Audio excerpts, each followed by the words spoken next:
Hello everyone, welcome back to my YouTube channel वांगशन and emotions. I hope आप सब अच्छे होंगे, अच्छे नहीं हो तो हो जाओ यार। First of all a big sorry. मुझे पता है बहुत लोगों को बहुत गुस्सा आ रही होगी, मन कर रहा होगा वहीं जाएं और जाकर पूछें कि आखिर प्रॉब्लम क्या है भाई, रोज़ अपलोड क्यों नहीं करते हो। तो please I am really sorry. मेरे साथ कुछ मेंटल हेल्थ इशूज़ चल रहा था, फिज़िकल हेल्थ इशूज़ भी था, जो कि अब काफ़ी कुछ क्लियर हो चुका है। तो अभी मुझे टाइम मिल रहा है, मैं अपलोड कर रही हूँ। गुस्सा मत करो। गुस्सा सेहत के लिए हानिकारक होता है। मुझे आप लोगों की बहुत चिंता है, तो प्लीज़ गुस्सा मत करो। एंड आप लोगों के बार बार कमेंट करने से ना मुझे बिल्कुल भी इरिटेटेड फील नहीं हुआ।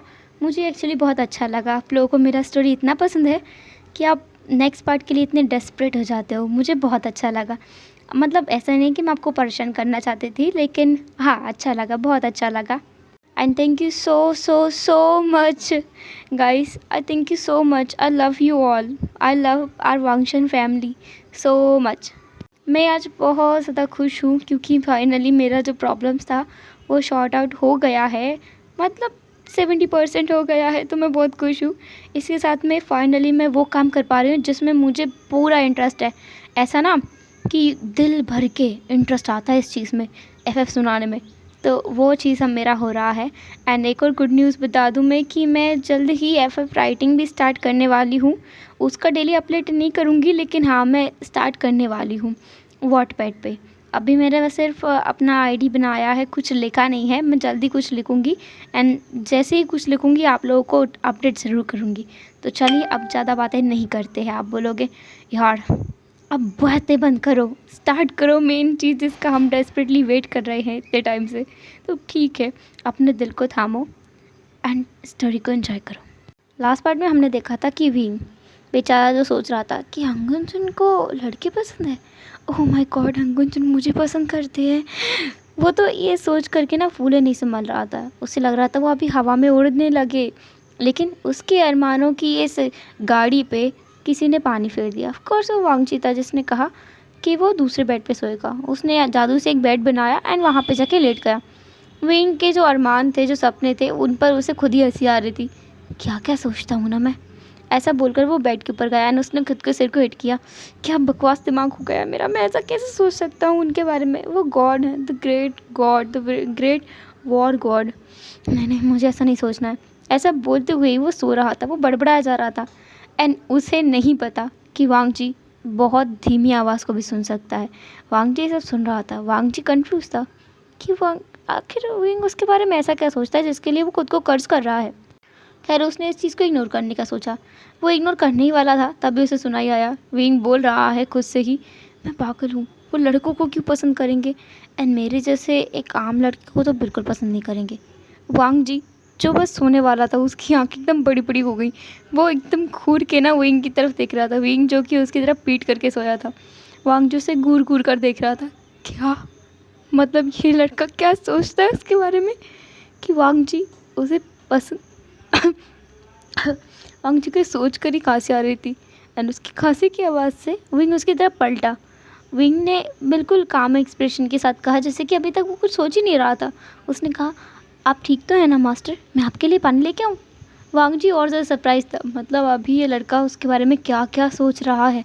ओ गॉड। वांगजी ने कहा, नहीं, कुछ कोई ज़रूरत नहीं है, तुम सो जाओ। उसने ऐसा बोला एंड वो खुद भी लेट गया ताकि वो सो सके। विंग जो कि लेट गया वहीं पर एंड उसने अपनी आंखें बंद कर ली। थोड़ी देर में उसे नींद भी आ गई एंड वांगजी आज सो नहीं पा रहा था। वो क्यों आज यहाँ रुक गया, उसे रुकना ही नहीं चाहिए था, लेकिन बात तो सही है। फिर वो सोच रहा था कि ये लड़का उसके बारे में जो कुछ भी सोच रहा है वो गलत तो नहीं है। वांगजी उसे पसंद तो करता है एंड जैसे ही लड़का सोच रहा है बिल्कुल उसी तरीके से पसंद करता है, तो क्यों ना इससे बोल दिया जाए। फिर वांगजी ने खुद से कहा, मैं भी इसकी तरह ही अपने दिमाग में क्या क्या ख्याली पूरा पकाने लगा हूँ। हाँ, मुझे सो जाना चाहिए। वांगजी सोने की पूरी कोशिश कर रहा था पर उसे तो नींद ही नहीं आ रही थी। वो उठकर बैठ गया और फिर उसने सोचा कि वो एक बार बाहर घूम के आएगा, तो वो निकल गया। ये आधी रात का टाइम हो रहा था और वो बाहर घूमने जा रहा है, तो वो निकल ही गया कि उसका दिमाग तो शांत हो जाए कम से कम। वो बाहर टहलने गया एंड आधी रात के टाइम ही विंग को अचानक ही एक डार्क मिरर सपना आने लगा। नाइट मिरर में वो देख रहा था उसको खुद को किसी किसी इंसान से लड़ते हुए, जिसमें वो देख पा रहा था कि वो किसी से तो लड़ रहा है, उसका चेहरा उसे साफ दिखाई नहीं दे रहा, बट वो लड़ते हुए रो रहा है एंड बार बार बोल रहा है, मुझे माफ़ कर दो, मुझे माफ़ कर दो, मैं जानबूझ के नहीं कर रहा हूँ, मैं जानबूझ के नहीं कर रहा हूँ, मुझे माफ़ कर देना, मैं तुमसे बहुत बहुत प्यार करता हूँ, बहुत प्यार करता हूँ। तभी उसके सीने में किसी ने तलवार उतार दी एंड उसने हंसते हुए कहा, उसकी आंखों में आंसू थे और वो हंस रहा था, कह रहा था तुम तुम मैं तुमसे माफ़ी मांगना चाहता हूँ, मैं माफ़ी मांगना चाहता हूँ, मैंने तुम्हारे साथ धोखा किया है, मुझे मुझे माफ़ कर दो, मुझे माफ़ कर दो, लेकिन मैं वादा करता हूँ, मैं वापस आऊँगा, वापस आऊँगा। तो तुम इतना बोलते हुए विंग एकदम से उठ पड़ा। वो ज़ोर ज़ोर से सांसें ले रहा था एंड आसपास देख रहा था कोई उसे दिखे, पर अंधेरे कमरे में उसे क्या दिखेगा। वो उठा और उस तरफ भागा जहाँ से चांद की रोशनी आ रही थी। वो भागता गया, वो बहुत तेज़ी के साथ बाहर भाग रहा था एंड वो किसी से टकरा कर वो नीचे गिरा। उसने कहा आउच, और वो लंबी लंबी सांसें ले रहा था। वो वांगजी था जिससे वो टकराया। वांगजी ने उसका हाथ पकड़ा और उसे खड़ा किया, कहा क्या हुआ तुम। वांगजी ने देखा कि विंग को पसीना आ रहा है बहुत बुरी तरीके से। विंग बहुत ज़्यादा डरा हुआ लग रहा है, उसका चेहरा ही ऐसा लग रहा है, मतलब एकदम सफ़ेद पड़ा हुआ लग रहा है। उसके चेहरे से डर, टेंशन और बहुत सारे इमोशन साफ साफ दिखाई दे रहे हैं। इसके अलावा वांगजी को दिख रहा है कि विंग की हालत बिल्कुल ठीक नहीं है। वांगजी ने विंग को पकड़ा एंड कहा क्या हुआ है तुम्हें। विंग कुछ नहीं बोला। उसने कहा वो मैं धोखा, तलवार, मैं जान, प्यार प्यार। वांगजी को कुछ समझ नहीं आ रहा है कि विंग क्या टुकड़ों में बोले जा रहा है। तो वांगजी को एक बात तो पता है, विंग को अभी किसी चीज़ की ज़रूरत है। तो उसने विंग को टाइटली हग कर लिया एंड कहा एवरीथिंग इज़ ओके, सब कुछ ठीक है, काम डाउन, शांत हो जाओ, मैं हूँ यहाँ, कोई कुछ नहीं कर रहा है, शांत हो जाओ। वांगजी पूरा जोर लगा रहा था अपना विंग को शांत करने का, क्योंकि उसके शब्द उसके गले में अटक के रह जाते हैं। जब वो बोलना चाहता है उसके अलावा वो कुछ भी बोल देता है। तो अभी भी यही हो रहा था। वो बोलना तो चाहता था कि वांगजी यहाँ है, उसे डरने की ज़रूरत नहीं है, वांगजी उसे प्रोटेक्ट करेगा। पर वांगजी बस एक ही बात बोल रहा था, शांत हो जाओ, मैं हूँ यहाँ, शांत हो जाओ, मैं हूँ यहाँ। विंग धीरे धीरे काम डाउन हो रहा था। उसे भी एहसास है इस वार्मथ का, इस अपनेपन का। उसने कहा मैंने कुछ नहीं किया, मैंने कभी किसी को धोखा नहीं दिया। वो कौन था जो मेरे जैसा था, मैं नहीं जानता। वांगजी जो कि अपनी पावर से विंग का जो मन में जो बातें चल रहा है उसको पढ़ने की कोशिश कर रहा था, पर वो पढ़ नहीं पा रहा था। ये बहुत स्ट्रेंज है, वो ऐसी चीज़ें कर सकता है पर वो आज क्यों नहीं कर पा रहा है, उसे समझ नहीं आ रहा है। उसने विंग से ही पूछा तुम रिलैक्स हो जाओ, क्या हुआ है मुझे बताओ। विंग अगेन रोने स्टार्ट करने वाला था। तो वांगजी ने कहा ठीक है, तुम्हें अभी नहीं बताना, मत बताओ, जब तुम कंफर्टेबल फील करो तब बता देना, शांत हो जाओ, मैं हूँ यहाँ। विंग ने अब वांगजी को टाइटली हग किया एंड कहा प्लीज़ प्लीज़ मुझे मत छोड़ना, प्लीज़ मुझे मत जाने दो, मुझे अकेला मत छोड़ो, मुझे बहुत डर लगता है मुझे बहुत डर लगता है, मुझे बहुत डर लगता है। ऐसा बोलते बोलते ही वो सो गया। सोया नहीं, बेहोश हो गया। वांगजी ने उसे कैरी किया बिल्कुल अपनी बैक के ऊपर एंड उसे वहीं बेड पे लिटाया। एंड वांगजी उसे दूर हट के दूसरे बेड पे सोने वाला था, लेकिन विंग ने उसका हाथ टाइटली पकड़ रखा था। तो वांगजी विंग के पास हो गया उसे बैक हग करके। एंड विंग जो कि लग रहा था कि अब वो काम डाउन हो गया है, वो शांत हो गया है, सपने में उसे कोई नाइटमेयर नहीं आ रहा। अब सुबह जब विंग उठा तो उसने देखा कि वो किसी की बाहों में जकड़ा हुआ है।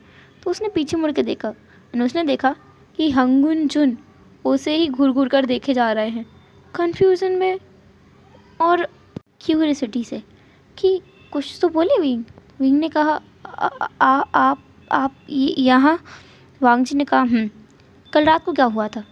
अब विंग को तो कुछ याद ही नहीं कि उसने कल रात को क्या किया है। उसने कहा कल रात को कुछ तो नहीं हुआ, आप वहाँ सो गए थे और मैं इस बेड पे। फिर क्या हुआ मुझे कुछ नहीं पता। वांगजी ने कहा तुम्हें सच में कुछ याद नहीं है। वही ने कहा फिर उसने याद करने की कोशिश की, तो मुझे याद आया कि हाँ, वो किसी चीज़ से तो डर के भागा था। कुछ कुछ तो उसके साथ हुआ था, तो वो भाग गया था कमरे से। उसने कहा हाँ, मैं कमरे से भाग गया था और मैं फिर आपसे टकराया था, और फिर मैंने आपको हक किया था, और फिर पता नहीं क्या हुआ। वांग जी ने कहा यही हुआ था। अब मुझे ये बताओगे तुम किस चीज़ से डर के भाग गए थे? वींग ने एक चीज़ तो नोटिस की, वांग जी उसकी वेस्ट को पकड़ के ही बैठा है, जकड़ के लेटा हुआ है, उससे हाथ नहीं हटाया उसने, और सवाल पूछे जा रहा है। तो वींग ने कहा वो वांग जी ने कहा तुम्हें डरने की ज़रूरत नहीं है, तुम बता सकते हो, यहाँ वैसे भी कोई डार्क एनर्जी नहीं आ सकती। वींग ने कहा वो पता नहीं, शायद कोई नाइटमेयर था, कोई बुरा सपना था, और फिर मैं उससे डर के भागा। मुझे वो सपना नहीं याद कि मैंने क्या देखा था सपने में, मैं बहुत डर गया था। लेकिन वांग जी ने कहा तुमने मुझे कुछ शब्द बताए थे, तुमने बताए थे धोखा, प्यार, कोई व्यक्ति, ऐसा ही कुछ था। मुझे तुमने साफ साफ कुछ नहीं बताया। वही ने कहा हाँ, एक्चुअली ये मेरे साथ होता रहता है, इसमें कोई नई बात नहीं है। पहले ऐसा होता था तो मैं रात को उठ जाता था, डरता था, लेकिन फिर मैं रोशनी में सोता था, कैंडल जला करके। यहाँ पे अंधेरा रहता है तो शायद इसलिए मैं ज़्यादा डर गया। वांग जी ने नोट किया, एंड फिर वांग जी ने भी नोटिस किया कि वो यहीं लेटा हुआ है, विंग को घूर रहा है, उससे सवाल तो पूछ रहा है, और उसका हाथ वो कुछ और ही काम कर रहा है। तो उसने अपना हाथ पीछे खींचा और वो उठ के बैठ गया। उसने कहा हाँ, तुम जाके फ्रेश हो जाओ। पहले विंग गया, वो फ्रेश होकर के आया, उसने अपना ब्रेकफास्ट बनाना चालू किया। इतने में वांग जी भी फ्रेश होकर के आ गया। बात लेकर के उन दोनों ने अपना ब्रेकफास्ट किया। ब्रेकफास्ट करते हुए वो दोनों बातें कर रहे थे। वांग जी कोशिश कर रहा था विंग के बारे में और भी ज़्यादा जानने के लिए। वांग जी ने विंग से पूछा क्या तुम्हें स्वॉर्ड चलाना आता है? विंग ने कहा बहुत अच्छे से, मैं तो पढ़ाता भी था, मैं स्वॉर्ड चलाना बच्चों को सिखाता हूँ वहाँ उस दुनिया में। वांग जी ने नोट किया। देन वांग जी ने विंग को ऑफर किया कि वो दोनों स्वॉर्ड फाइट करेंगे। विंग तो एकदम बहुत चक्का हो गया, उसने कहा नहीं नहीं, मैं आपके साथ फाइट करूँगा, मैं तो पक्का हार जाऊँगा। वांग जी ने कहा ऐसा कुछ नहीं होगा। वांग जी फर्स्ट टाइम हंस रहा था, मतलब स्माइल तो करते हुए विंग ने देख लिया उसे, लेकिन हंस पहली बार रहा था। विंग ने कहा ठीक है, पर आप अपना पूरा ताकत मत आजमाना, पता नहीं मुझे कितनी सारी चोटें लग जाएंगी। वांग जी ने स्माइल किया एंड कहा ठीक है, मैं नहीं करूँगा। एंड देन वो बाहर मैदान में आ गए। उन्होंने फ़ाइट करना स्टार्ट किया। पहले तो वांग जी अपना पूरा जोर नहीं आजमा रहा था, जैसा कि उसने विंग से कहा था, लेकिन जब विंग की फ़ाइटिंग स्किल्स उसने देखी तो उसे आजमाना पड़ा। उन दोनों की फ़ाइट बहुत टाइम तक चली, लगभग 3 घंटे तक वो स्वॉर्ड फाइट करते ही रहे। एंड इस टाइम में एक बार भी वांग जी ने विंग को हरा नहीं पाया। वांग जी पूरी कोशिश कर रहा था विंग को हराने की, एंड विंग को लग रहा था कि वांग जी पूरी कोशिश नहीं कर रहा है, तो उसने कई बार बोला भी मास्टर आप पूरी कोशिश कीजिए मुझे हराने की, मैंने पहले कहा था कि आप कम जोर लगाएं, लेकिन अब मैं चाहता हूं कि आप मुझे हरा दें, आप पूरी ताकत लगाइए। वांग जी उसे पता है उसे झूठ नहीं बोलना चाहिए, लेकिन वो सच तो नहीं बोल सकता कि वो अपनी पूरी ताकत लगा रहा है। वांग जी को लग रहा है कि उसने बहुत टाइम से ना स्वॉर्ड फाइट की नहीं किसी के साथ में, उसकी प्रैक्टिस छूट गई है, इसीलिए ना वो इस लड़के को हरा नहीं पा रहा है, वरना चुटकियों में उसके आगे कोई भी जो है ना इंसान टिक नहीं पाता था। लेकिन हाँ, विंग की स्वॉर्ड स्किल्स तो कमाल की है, बहुत शानदार। वांग जी ने पूछा तुमने स्वॉर्ड चलाना किससे सीखा? विंग ने कहा मैंने, मेरी मास्टर जो थी ना वो बाउसन सरन थी। बाउसन सरन का नाम सुन के वांग जी एक पल के लिए रुक गया, एंड उसको रुका हुआ देखकर विंग भी रुक गया। उसने कहा मास्टर? वांग जी ने कहा मास्टर बाउसन सरन, वो तुम्हारी मास्टर हैं? विंग ने कहा जी, उन्होंने मुझे स्वॉर्ड चलाना सिखाया और कई तरह के मैजिक करना भी सिखाया है। वांग जी ने कहा तो तुम इस दुनिया से निकल सकते हो? विंग ने कहा शायद। वांग जी ने कहा तो चलो मेरे साथ। विंग ने कहा कहाँ? वांग जी ने कहा हमें यहाँ से निकलना है। विंग ने कहा वो तो आप कर सकते हैं ना मास्टर, आप ही ने तो मुझे यहाँ कैद करके रखा है। वांग जी ने कहा व्हाट नॉनसेंस, मैंने तुम्हें कोई कैद करके नहीं रखा, तुम सच में एक पागल हो, मैं तुम्हें कैद करके क्यों रखूँगा? मैं तुम्हें यहाँ लाया क्योंकि हम वहाँ नहीं रह सकते, उस गुफा के बाहर, वहाँ रहना बहुत इम्पॉसिबल टाइप का है। वहाँ ना खाना है, ना पीना है, ना कुछ भी है। तुम यहाँ सो सकते हो, खा सकते हो, पी सकते हो, इसलिए मैं तुम्हें यहाँ लेके आया। इसके अलावा और कुछ रीज़न नहीं है। मैं यहाँ से नहीं निकल सकता। विंग ने कहा, आप यहाँ से नहीं निकल सकते, पर क्यों? वांगजी ने कहा, इसकी वजह मैं तुम्हें बताना ज़रूरी नहीं समझता। विंग को ये सुन के थोड़ा बुरा लगा। वांगजी को भी समझ आया। उसने कहा, मेरा वो मतलब नहीं था। विंग ने कहा, कोई बात नहीं, आप यहाँ से नहीं निकल सकते, पर शायद मैं निकल सकता हूँ और मैं आपको भी निकाल सकता हूँ। वांगजी का शक जो था ना, वो यकीन में बदलने लगा था कि ये वही लड़का है जिसके बारे में उसे बताया गया था उस कर्ज के बाद। ये वही है शायद। लेकिन वांगजी ऐसे किसी पर ट्रस्ट नहीं कर सकता, या कहो उसे इस लड़के से प्यार हो गया है, तो वो ऐसे कैसे इस लड़के को चोट पहुंचा सकता है? बिल्कुल नहीं, वो ऐसा नहीं कर सकता। वांगजी ने कहा, नहीं नहीं, तुम निकल जाओ, मुझे यहाँ से नहीं जाना। विंग ने कहा, अभी आपने कहा आप नहीं निकल सकते। अगर मैं निकल सकता हूँ और आपको निकाल सकता हूँ तो मैं इसको अपना ऑनर समझूंगा। मास्टर, क्या आप मुझे इतना भी मौका नहीं देंगे? अब वांगजी बेचारा क्या बोले। फिर भी अगर वो बाहर निकल भी गया तो भी कौन सा इस लड़के को मार देगा। तो उसने कहा, ठीक है, तुम निकल सकते हो और मुझे निकाल सकते हो, तो ठीक है, चलो। फिर ऐसा कहते हुए वो दोनों उस गुफा के बाहर आ गए, वहीं जहाँ से विंग को वो अंदर लेके गया था। अभी उन्हें ज़्यादा टाइम नहीं हुआ है, उन्हें बस 1 हफ़्ता हुआ है यहाँ रहते हुए, ज़्यादा वक्त नहीं बीता है। 1 हफ़्ता भी नहीं, कुछ ही दिन हुए हैं। इन कुछ ही दिनों में वांगजी ने विंग को काफ़ी अच्छे से स्टडी कर लिया है, बहुत अच्छे से समझ लिया है। इतना तो वो समझ गया है कि ये लड़का प्योर हार्टेड है, बहुत अच्छे दिल का है, बहुत अच्छा है, एंड ये उस काम के लिए नहीं है जिसके लिए वो वेट कर रहा है। नहीं, फिर भी वो बाहर निकल के बाहर की दुनिया तो देख ही सकता है। उसने गूसू को कितने हज़ारों सालों से नहीं देखा। एक बार वो देखना चाहता है, अपने भाई से मिलना चाहता है, अपने पापा माँ से मिलना चाहता है, अपने अंकल से मिलना चाहता है, अपनी मास्टर बाउसन सरन से मिलना चाहता है। बहुत कुछ देखना चाहता है, बहुत कुछ। उसके अंदर इच्छाएं जाग रही थी। तो वो बाहर निकले। विंग ने अपना मैजिक किया और वो फेल हो गया। वांगजी जिसने कहा, कोई बात नहीं, तुम दोबारा कोशिश करो। विंग ने दोबारा कोशिश की। वो स्पेल पढ़ रहा था एंड कुछ तालिस्मा को ज़मीन पे लगा रहा था, एंड लेकिन इससे कोई असर ही नहीं पड़ रहा था।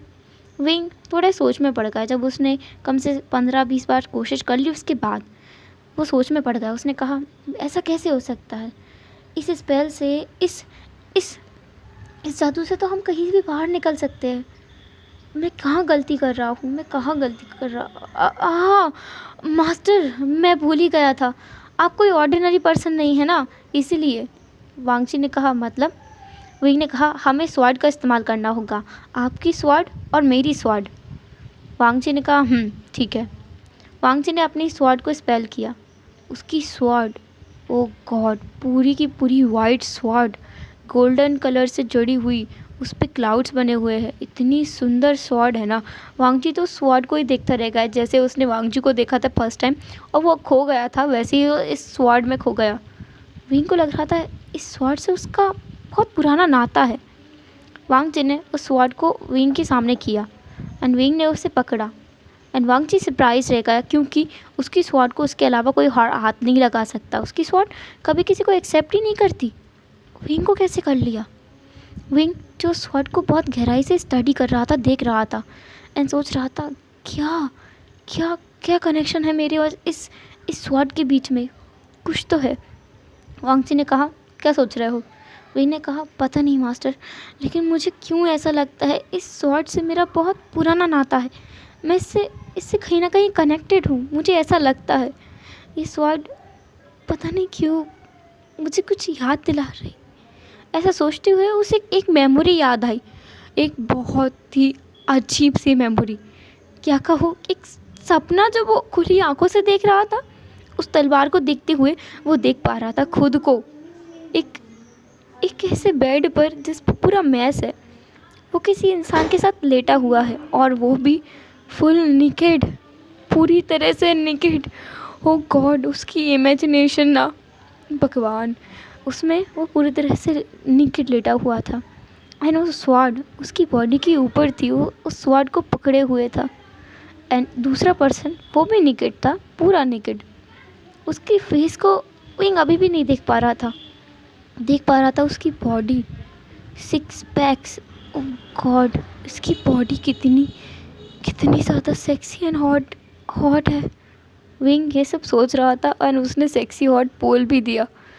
वांगची ने उसे होश में लाते हुए कहा, हे लड़के, तुम क्या सोच रहे हो एंड ये क्या क्या बोल रहे हो। विंग अपने होश में आया। उसने कहा, वो मैं तो कुछ भी नहीं, मैं क्या बोलूँगा, मैं क्या सोचूँगा, कुछ भी तो नहीं। देन उसने अपनी स्वॉर्ड को समन किया, वही जो ग्रैंड लाइट में चमक रही थी, लेकिन ग्रीन लाइट में चमकते हुए भी वो ब्लैक स्वॉर्ड थी। वो स्वॉर्ड भी काफ़ी ज़्यादा अच्छी लगी वांगची को। वांगची उस स्वॉर्ड को देख रहा था एकटक। विंग ने कहा, क्या आप इसे टच करना चाहेंगे। वांगची ने कहा, क्या। विंग ने कहा, हाँ, मेरा वो मतलब नहीं, मेरा मतलब कि आप इसे हाथ में लेके देखना चाहेंगे। वांगजी ने कुछ भी नहीं कहा, जैसे अपना हाथ आगे किया। विंग ने अपने स्वॉर्ड को वांगजी के हाथ में दिया। वांगजी ने विंग की स्वॉर्ड पकड़ी थी एंड विंग ने वांगची की। एंड जैसे ही उन दोनों ने एक दूसरे की स्वॉर्ड को हाथ लगाया, जैसे वांगची ने विंग की स्वॉर्ड को हाथ लगाया, वो ऑटोमेटिकली बिना मैजिक के उस गुफा से बाहर आ गए। वो भी कहाँ, वांगजी का पुराना हाउस, जो कि बहुत अलग हो गया था पहले से। मतलब ज़्यादा चीज़ें नहीं बदली थी, थोड़ा सा ऐसा लगता है कोई यहाँ आता है और इसकी सफाई करता है। वो वहाँ आ गए थे। वांगजी की आंखें एकदम चमक गई। उसने कहा, मैं ये तो जिंगशी है। वही ने कहा, जिंगशी मतलब ये आपका कमरा है गुंजन। वांगजी ने नोट किया। वांगजी बहुत खुश दिख रहा था इतने सालों के बाद। उसने विंग की स्वॉर्ड को देखा एंड कहा, लेकिन तुमने मैजिक कब किया। विंग ने कहा, मैंने कोई मैजिक नहीं किया मास्टर, मैंने सोचा कि आपने मैजिक किया है। वांगजी ने कहा, नहीं, मैंने कोई मैजिक नहीं किया। हम बाहर कैसे आए। विंग ने कहा, पता नहीं, जैसे ही आपने मेरी स्वॉर्ड को पकड़ा वैसे ही हम लोग यहाँ आ गए। वांगची ने विंग की स्वॉर्ड को उसको वापस किया। विंग ने अपनी स्वॉर्ड को वापस से गायब कर दिया एंड वांगची ने वांगची की स्वॉर्ड को।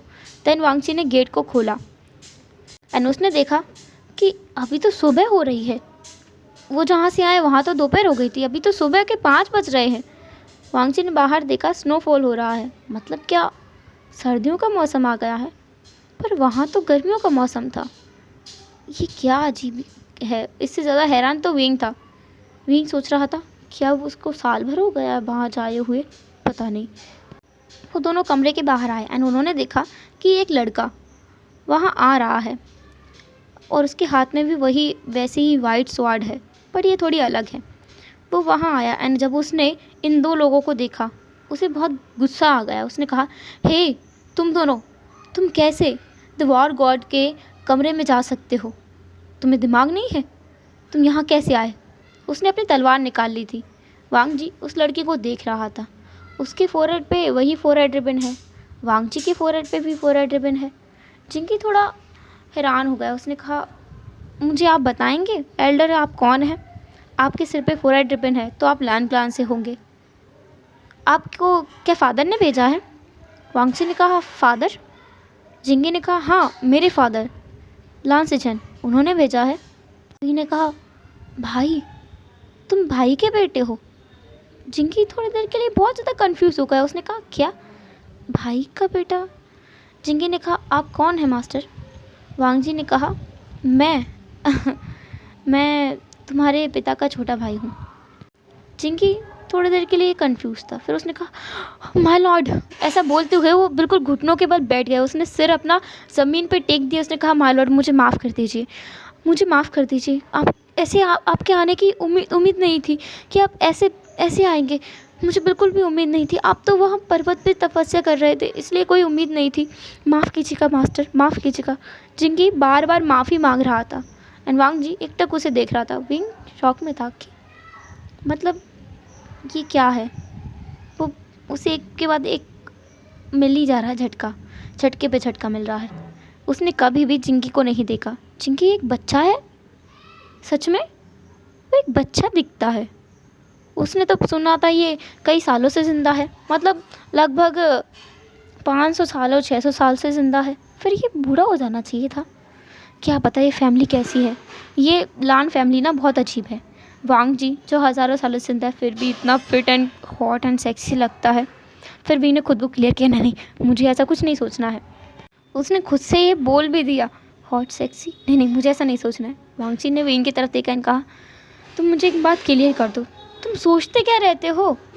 भैया ने कहा कुछ कुछ भी तो नहीं। मैंने कुछ नहीं सोचा, मैं तो बस सोच रहा था कि प्लान फैमिली कितनी अजीब है ना, ये बच्चा दिखता है बल्कि ये तो 600-500 सालों से ज़िंदा है। आप भी यंग दिखते हैं, हॉट एंड सेक्सी दिखते हैं, लेकिन आप तो हज़ारों सालों। फिर वो रुक गया, उसने नोटिस किया कि वो क्या बके जा रहा है। उसने अपने मुंह को कवर किया, इनका वो नाम है अपना सिर हिलाने लगा। उसने कहा मतलब वो कुछ बोलना नहीं चाह रहा, वो कुछ नहीं बोल रहा है। वांग जी जिसके फेस पे रागिनी की स्माइल आ गई थी, जिंगी जो थोड़ा ऊपर करके उनको देख रहा था चुपके चुपके से, उसने देखा गुंजन स्माइल कर रहे हैं। उसने तो कुछ और ही सुना है, उसने तो कुछ और ही पढ़ा है। तो वॉर गॉड कभी स्माइल नहीं करते, कोई उनके बारे में कुछ भी बोल देना तो उसका सर काट देते हैं। ये तो कुछ और ही है। जिंगी कंफ्यूज था कि सच में क्या ये अंगुंजन है, उसे विश्वास नहीं हो रहा है। खैर उसने ये जाने दिया फ़िलहाल के लिए, तो वो झुका हुआ था।